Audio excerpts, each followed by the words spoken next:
Hello everyone and welcome back to my channel. आता झाली आहे संध्याकाळ। बँगलोरमध्ये मेच्या मिडपासूनच पावसाची सुरुवात झाली आहे। संध्याकाळी अव्यांला मी खेळायला खाली घेऊन आली होती आणि आल्यानंतर थोड्या वेळातच पाऊस सुरू झाला। बँगलोरमध्ये पावसाची वेळ म्हणजे संध्याकाळ।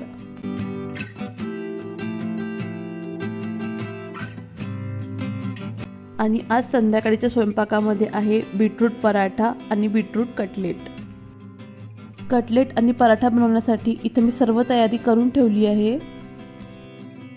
या दोन्हींसाठी सर्वात आधी मी एक मसाला बनवून घेते। त्यासाठी मिक्सर जारमध्ये मी हिरवी मिरची, लसूण आणि अद्रकचे काप घातले।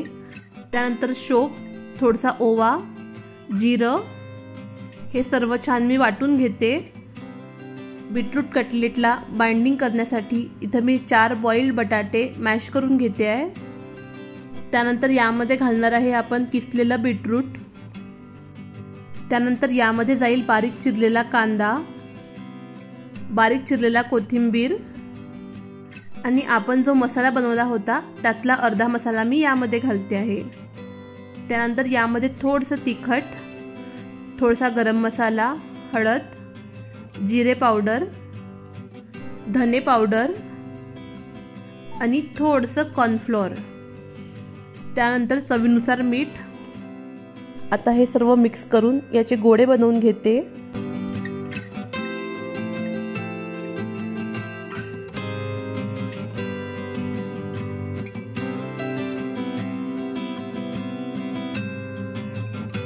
त्यानंतर इकडे बीटरूट पराठ्यासाठी मी इथे बीटरूटमध्ये कोथिंबीर, बारीक चिरलेला कांदा आणि जो वाटलेला मसाला होता आलं, लसूण, मिरची तो घातला। आणि इकडे मला किचनमध्ये कंपनी द्यायला आहे अव्यान।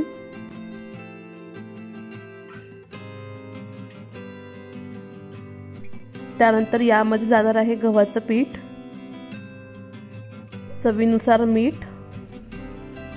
त्यानंतर यामध्ये मी थोडीशी तीळ आणि धने पावडर घालते आहे। हे सर्व आता छान मिक्स करून याचा गोळा भिजवून घेते।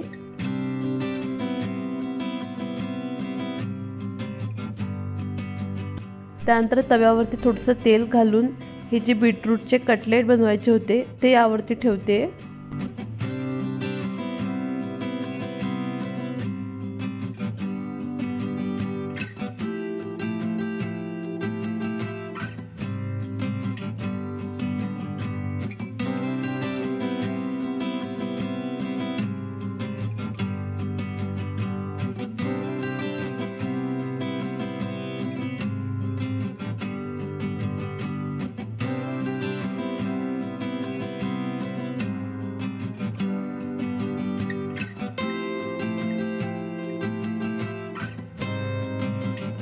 एका साइडला माझे कटलेट रेडी होत आहे, तोपर्यंत दुसऱ्या साइडला मी पराठे बनवते।